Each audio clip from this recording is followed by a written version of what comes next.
Kita lanjut lagi ya, untuk kita bicara tentang, persiapan pensiun bahagia dan sejahtera dengan asuransi. Ini bagian yang kedua ya. Kemarin kita sudah bicara secara garis besarnya. Nah, sekarang kita bicara lebih detailnya lagi bahwa, untuk penyiapan, eee, program masa pensiun atau masa lansia ya, kita bicara karena rata-rata pensiun kan dimulai usia 60 dan lansia itu mulai dari usia 60. Jadi dan sekali lagi, by the way, selamat Hari Lansia Nasional ya hari ini.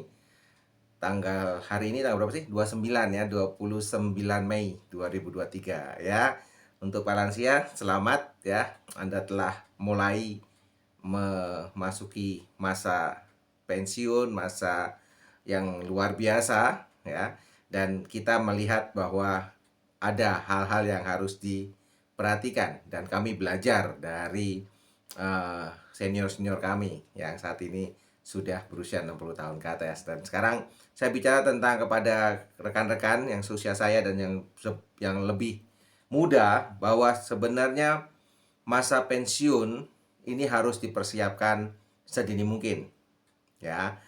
Apakah Anda melakukannya untuk dengan menggunakan asuransi ataukah Anda nanti menggunakan dengan eh, pembangunan atau penyiapan aset yang nantinya akan membiayai asuransi Anda, dan untuk menyiapkan aset itu ada banyak cara yang harus dilakukan.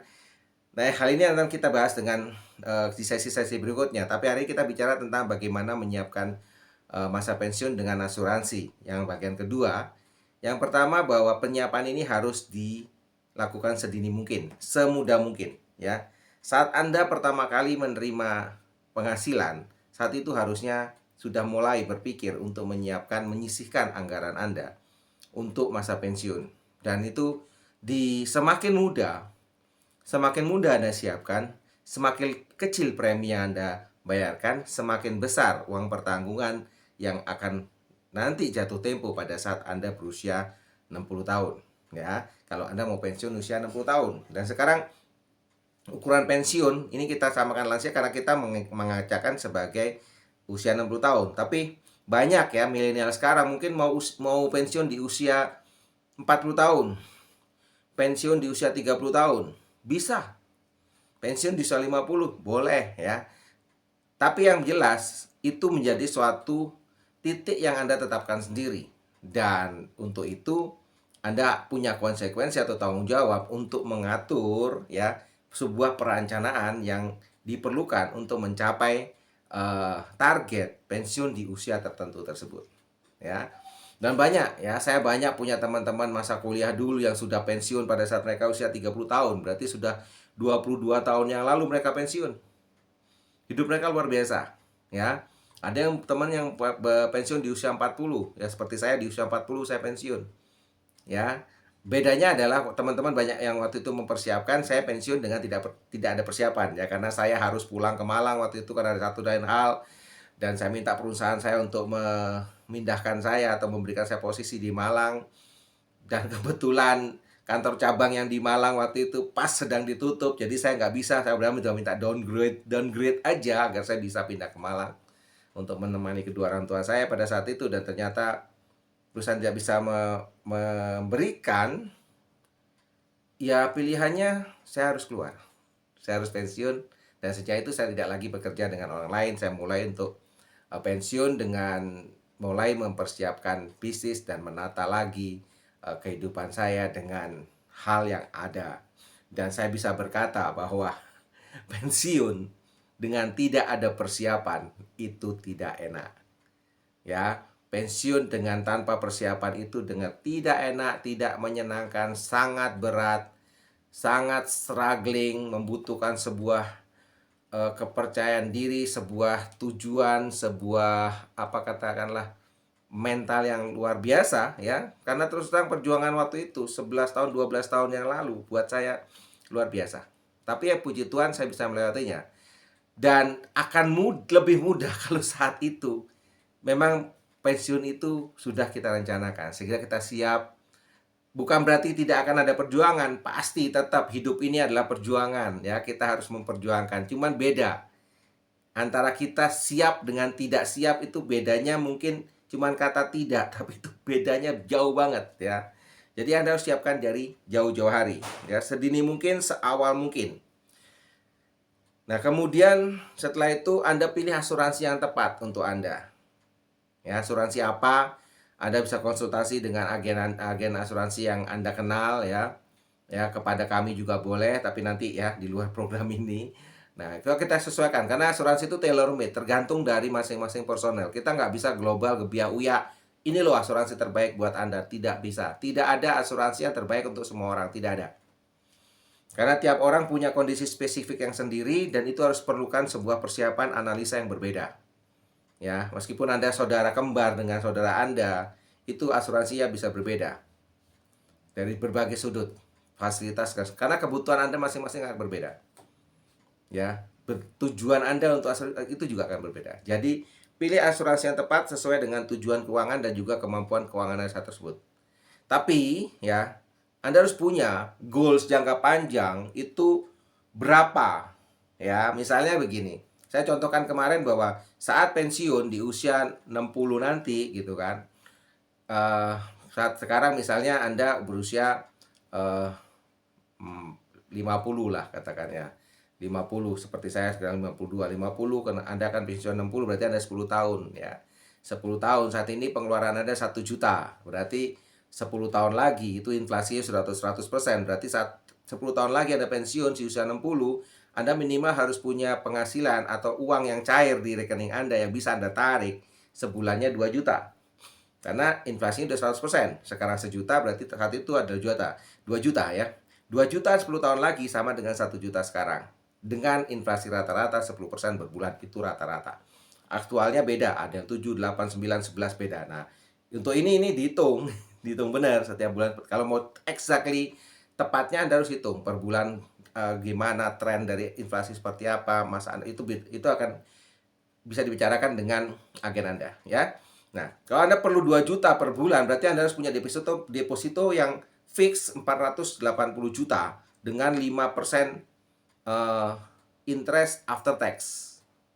Ya, interest after tax rata-rata 5%. Biasanya sekarang sebenarnya sih 5% masih kena 20, jadi 4%-an, tapi anggaplah 5% ya. 5% Anda dapatkan dari 480 juta itu berarti 24 juta per tahun dibagi 12 jadi 2 juta per bulan. Nah, untuk 480 juta ini kita tarik lagi sekarang, berapa Anda harus nabung? Kalau seandainya nabung, berapa Anda harus nabung?